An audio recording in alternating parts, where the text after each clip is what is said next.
42살에 결혼해서 44살에 출산을 했습니다. 아이를 낳고 집에서 육아할 때도 그렇고 자꾸 깜빡깜빡 잊어요. 출산하니까 너무 인지능력이 떨어지는 것 같은데. 그게 이제 사실 마취하신 분들, 특히 제왕절개 하신 분들이 마취해서 나 머리 나빠졌다. 네. 그렇게 생각할 수 있거든요. 근데 그러지는 않아요. 제왕절개 마취가 30분에서 길어야 1시간인데 환자들이 제일 걱정 많이 해요. 마취 몇 번 했더니 머리 나빠졌다. 그건 아니고요. 아기 낳고 나면 잠을 못 자니까 그게 너무 반복되니까 이제 정신이 혼미한 거죠, 낮 시간에.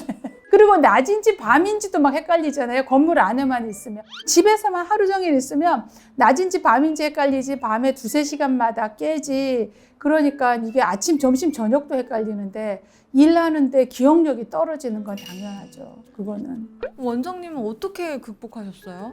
겨우겨우 살았어요.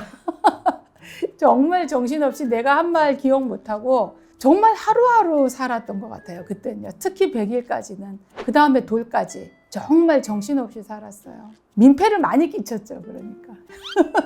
실수도 많이 하고. 그러니까 이제 병원에 딱 오면 긴장을 더 하는 거예요. 그래서 메모도 더 하고. 메모를 많이 해야 돼요. 그래서 여기저기 다 적어놔야 돼요. 메모 많이 하고 실수 안 하려고 더 긴장하죠. 그러니까 긴장 자꾸 하니까 또 실수하고 어쩔 수 없죠. 애가 크기 전까지는 방법이 없는 거예요? 그 이제 애가 클 때 되면 이제 그때가 문제인 거예요. 그때는 장기라는 게 노화가 되잖아요. 한 10년 지나면 이제 그 일상 속에 살다 보면 이제 장기가 노화되면서 뇌가 조금 퇴화하는 거죠.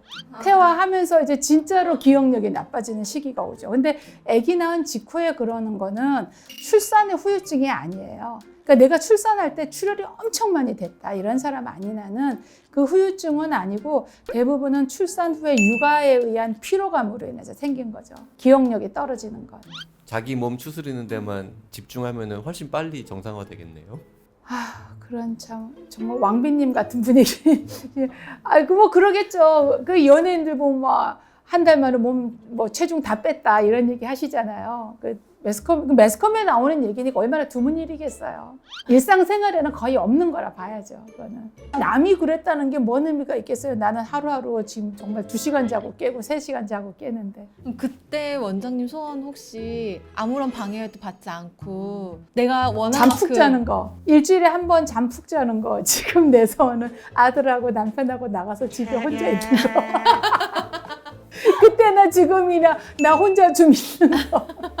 그러니까 사실 아기가 너무 어렸을 때는 1살까지는 신생아 돌연 증후군, 돌연 쪽 이유 없이 사망하는 경우가 있으니까 그게 엄청 긴장이 되잖아요. 그것 때문에 은근히 잘 때도 좀 긴장해서 자고 내가 애를 건드릴까 봐 걱정도 되고 그리고 혹시라도 또 먹다가 살에 걸려서 또 애가 계속 누워 지내니까 그런 것도 걱정이 되고 작은 일들이 다 걱정이 되죠. 그래서 우리 애는 11월에 나왔는데 얘가 12월, 1월에 집이 건조하잖아요. 안에 코딱지 같은 게 좀 굳어가지고 애가 숨차했어요.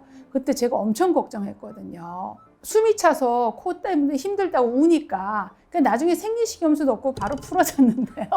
그때 내가 또 걱정하다가 막 울었거든요. 애 큰일 난다고.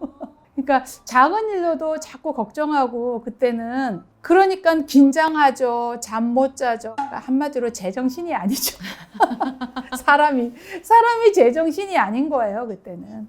남편은 글쎄요. 남편이 그때 힘들 게 애 울어도 남편은 못 깨는데 남편은 이제 힘들다는 게 이거였을 것 같아요. 부인이 애한테 집중이 했으니 섭섭한 거죠. 자기는 남편인데 자기는 봐주지도 않고 본인은 어쨌든 계속 숨지기여서 가만히 존재감이 있는 듯 없는 듯 있어야 되니 서럽고 힘들었겠죠. 이제 마누라 눈치 보는 게 제일 그게 제일 힘들죠. 이래도 욕먹고 저래도 욕먹으니까.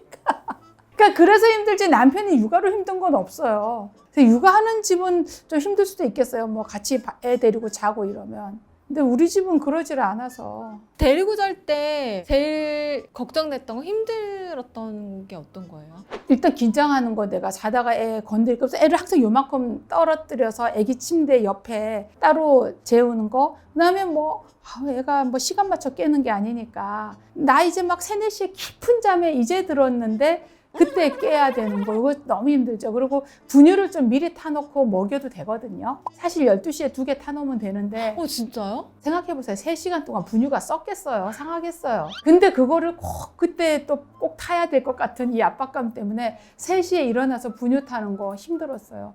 근데 그때는 꼭 이 온도도 칼같이 맞춰야 되고 막 뭔가가 즉석 제조해서 줘야 될 것 같고 참 안 해도 될 고생을 많이 했어요. 저도.